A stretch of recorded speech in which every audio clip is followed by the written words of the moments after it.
All right, Shalom. I want to start off as always by giving our praises and glory unto Yahweh, Bahashem, Yahweh Shai, Bahashem, Rachah HaKodash. Double honors unto the apostles, the elders, and the bishops of Great Millstone.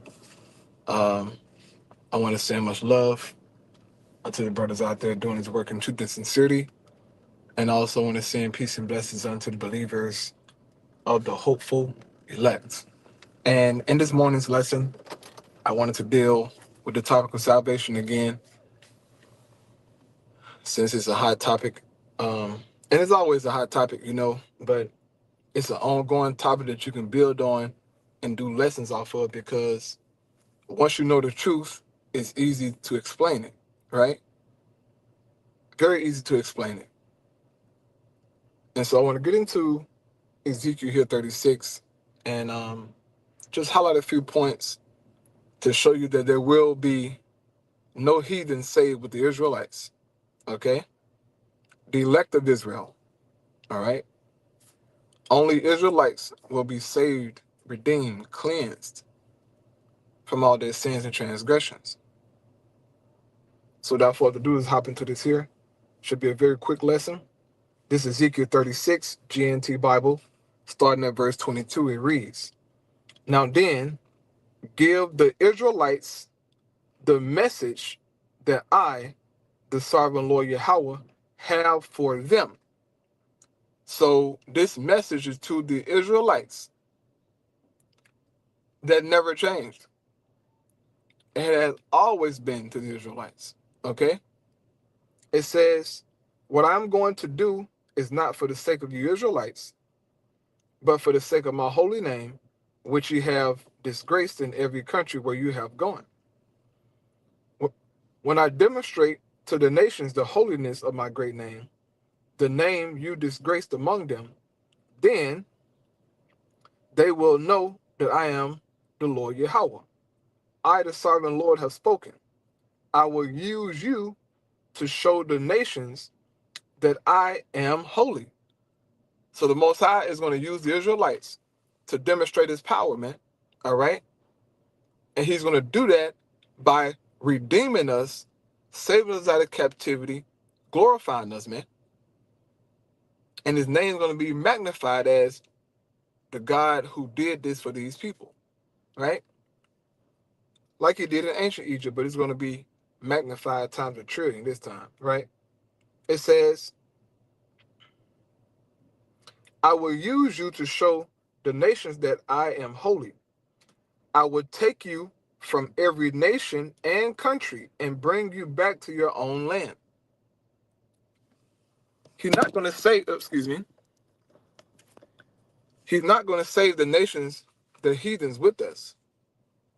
The Lord is coming to take us from among the heathen, from among every country where we have been scattered. There has been a promise since Israel, well, I should say, even before Israel came into the Holy Land, all right? It was promised unto them that, hey, y'all going to be scattered, but I'm going to gather y'all back, and, I'm going to make y'all perfect when I gather y'all, right? This is all the Lord saying. It says, I will sprinkle clean water on you and make you clean from all your idols and everything else that has defiled you. And we need that bad. All the Jake need that bad, okay? But it's going to start with the elect. It says, I will give you a new heart and a new mind. I will take away your stubborn heart of stone and give you an obedient heart. So he's going to make us new, okay? Which goes to show you that salvation, the new covenant, the new bodies are all tied together, okay? They're all tied together. You ain't getting no new body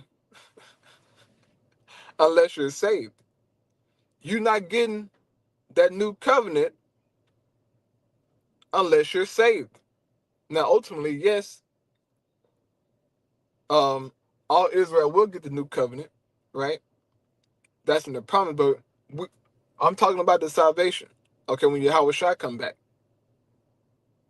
Ain't no heathen a part of that, man. As I read this message is to the Israelites, it says, I will give you a new heart and a new mind. I will take away your stubborn heart of stone and give you an obedient heart. I will put my spirit in you and will see to it that you follow my laws and keep all my commands I have given you. So the Most High gonna make us perfect. It says, then you will live in the land I gave your ancestors. You will be my people, and I will be your God. So we're going back home. And I know for me personally, I look forward to that.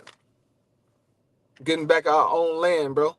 So we can build on our own property, have our own resources, bro. I mean, that's living. Right now, we're not living, bro, in the sense that, we're in captivity, so we got what we need, to survive, right? But we ain't living. It says, I will command the grain to be plentiful so that you will not have any more famines. So, in other words, we're going to have a lot of groceries, okay? A lot of groceries, man. We're going to have that, okay? We're going to have that in abundance. And guess what? We're going to lend to the heathen and not them lending to us anymore, right?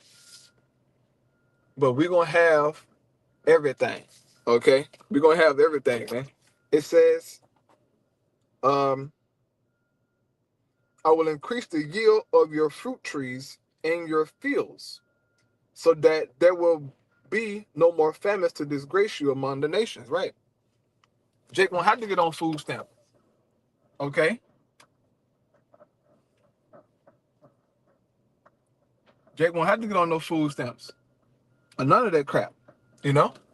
Like, some Jake got to do right now.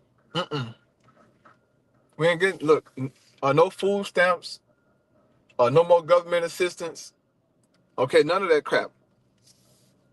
Because right now, Jake is being shamed for, food stamps and, government assistance. Well, in the kingdom, we ain't got to worry about that, okay? Because we're going to have everything in abundance.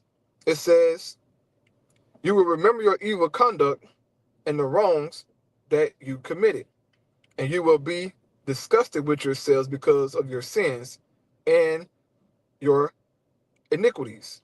Israel, I want you to know that I am not doing all this for your sake. I want you to feel the shame and disgrace of what you are doing.